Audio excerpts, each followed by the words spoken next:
So many memories on this porch, hanging out with my friends, a bunch of kids from the neighborhood, kids in the house, Mom and Mary. I could almost smell the fried chicken and greens.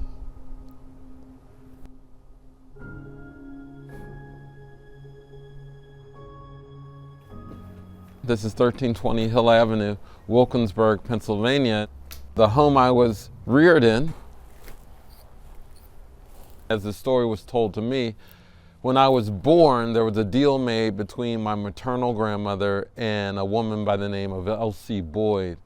I call her Mom because when I was born, she exercised on the deal to take me home to this house. At the time, my biological mother was poor.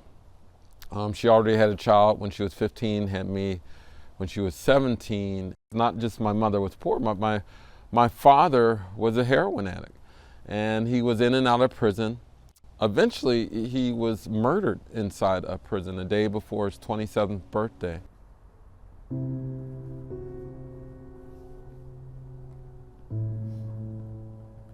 Now, in reflecting back, it was, an informal way to take care of children. It wasn't a foster care. It was an informal mechanism that matriarchs did back in the day. I stayed here till I graduated from high school.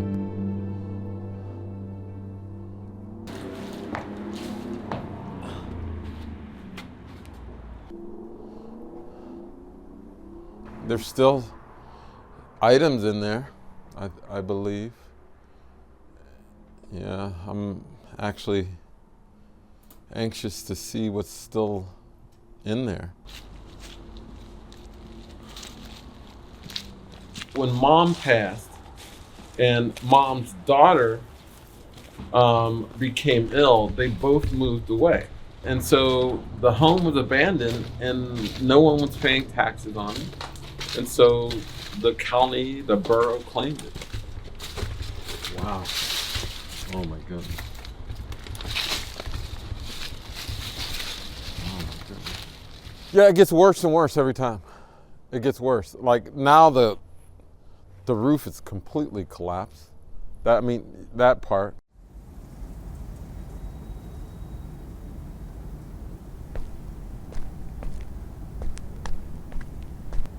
Wow. This one's worse than the last. When you look around, there's a lot of homes that are looking just like mine. The street has been emptied out, so to speak.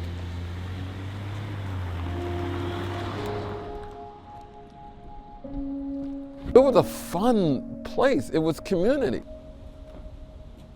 I also remember vividly people coming to play cards on Saturdays or Fridays and Saturdays. They would play Tonk and Biz Wiz, games that African Americans play. When you're growing up, you really don't know that you're poor in so many ways because our culture and our family was so rich. When I come back, it deflates you.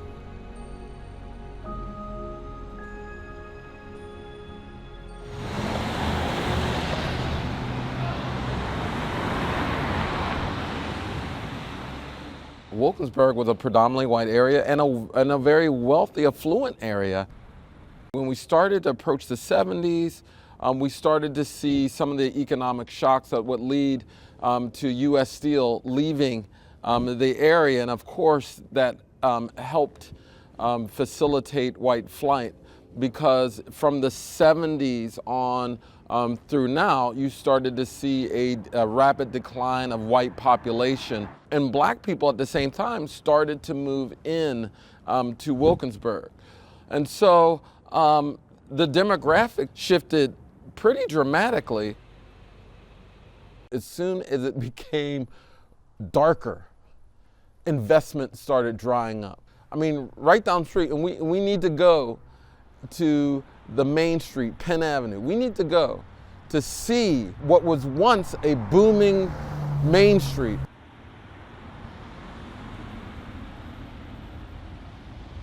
Wow. I mean, this was like one of my favorite blocks because of Angelo's Pizza. It was everyone's favorite block. We would walk down after school or on the weekends, Friday nights. Angelo's Pizza. Yeah, man. This is it.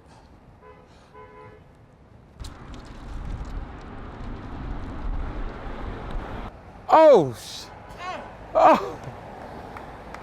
What's good? I just happened to look and saw old Wilkinsburg. What's good, man? What's good? How are you? What's up, man? Chilling, man. You know, I'm trying to be me. Oh, yeah, of course. I saw the old jacket. I had to double look. I said, I'm like, hold on, wait a minute. Sean and I used to go to Wilkinsburg together. Well, the bakery was the bakery was right there. Yeah, Metro. Yeah. Metro was the bakery. State store was right where they. Was it Saul's the magazine? No, Saul's was right here. Oh yeah, Saul's right there. Saul's right there. Right. Right What there. was the magazine shop? Oh, Zern. Damn, I cannot. Zern. Yeah, man. Yeah, man. I mean, like I said, this place had everything you needed. Everything.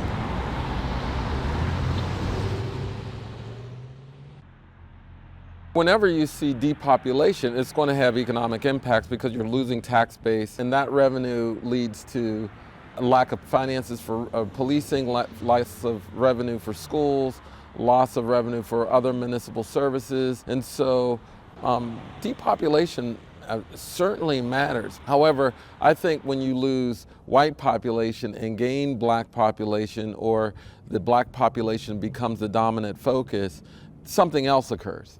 That it becomes it's branded differently. It's seen as a riskier place. When you go online, you go on one of the online real estate sites, you'll see that the home is valued at maybe $15,000, $16,000 on any given year. But you go, even in its disrepair, how can that actually happen? The land alone, the proximity to downtown. There's a highway up the street. University of Pittsburgh's not that far away. CMU, Carnegie Mellon, not that far away. There's a main street only, less than a mile away. It has all the physical manifestations that would suggest that this home should be worth more.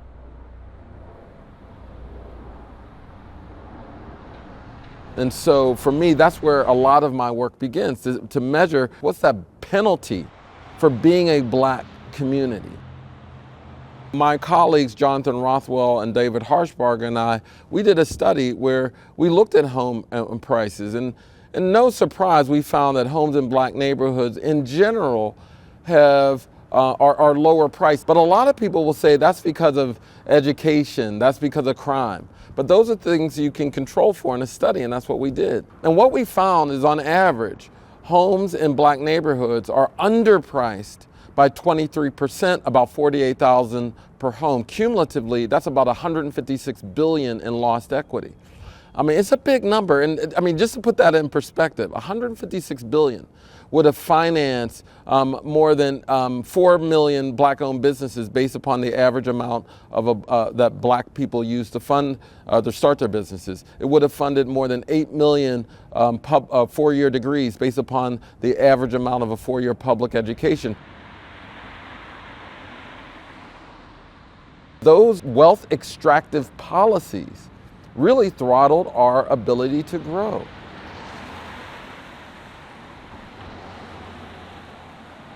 During the 30s, the federally backed Homeowners Loan Corporation drew red lines around areas that were deemed too hazardous. So families who lived in those areas could not get refinancing opportunities as their green lined areas, white areas received. And so over time, black people essentially could not develop wealth.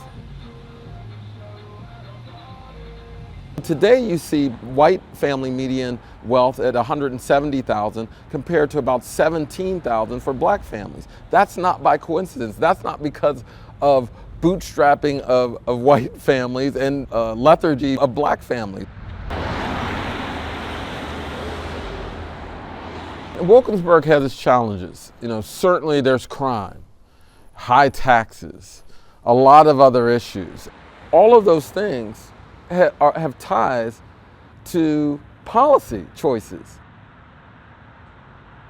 Just like people deemed black neighborhoods in the 30s when they redlined them, saying they're too hazardous, unworthy of investment, you kind of still have that done, not with red lines, but with perception.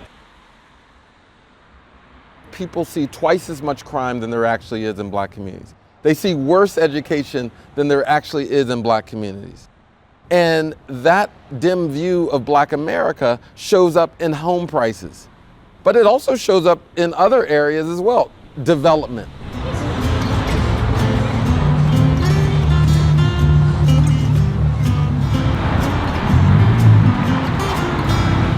This is the same Penn Avenue that is in Wilkinsburg, the same Penn Avenue. Just 2 miles, a mile and a half up the road. New development, revitalization, refurbishing of buildings, hundreds of millions of dollars into these few blocks. Now, this was certainly a black neighborhood, but Pittsburgh's overwhelmingly white. That used to be, where you see Google, that used to be Nabisco. And you could smell the vanilla wafers as you approached it from Wilkinsburg. When I was growing up, Wilkinsburg actually had a lot more going on than this area. A lot of people, when they said downtown, they actually were talking about Wilkinsburg, because there were so many things going on there. So, yeah, it's very different.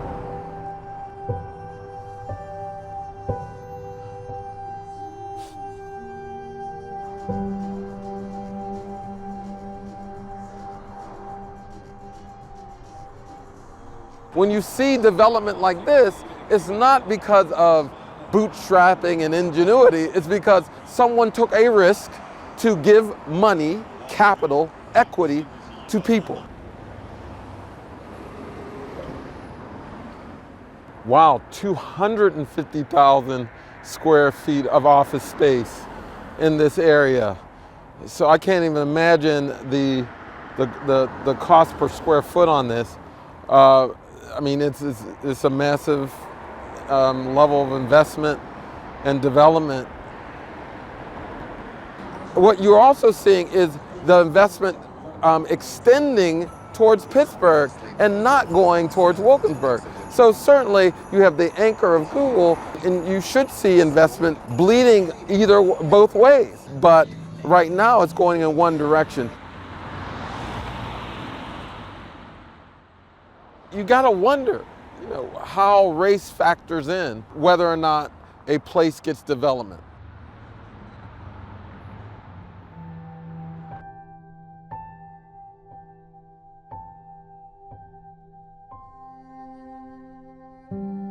My father should be sitting here giving you the same talk.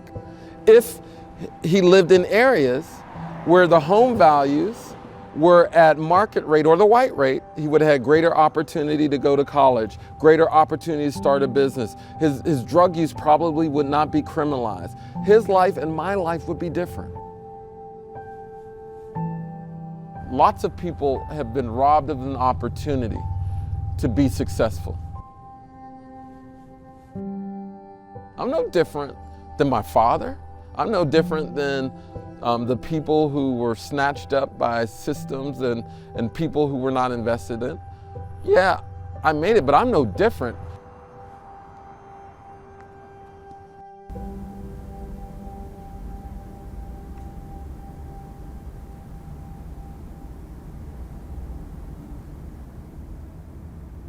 I'm in the process of buying this house because it needs to be represented properly. I love this home.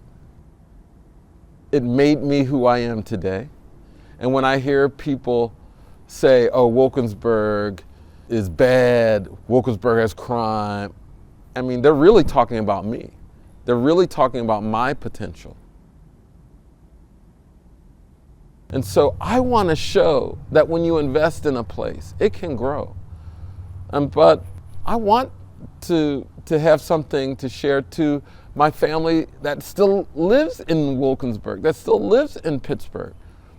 They need to come back here. I need to come back here and not see this because it doesn't represent my family.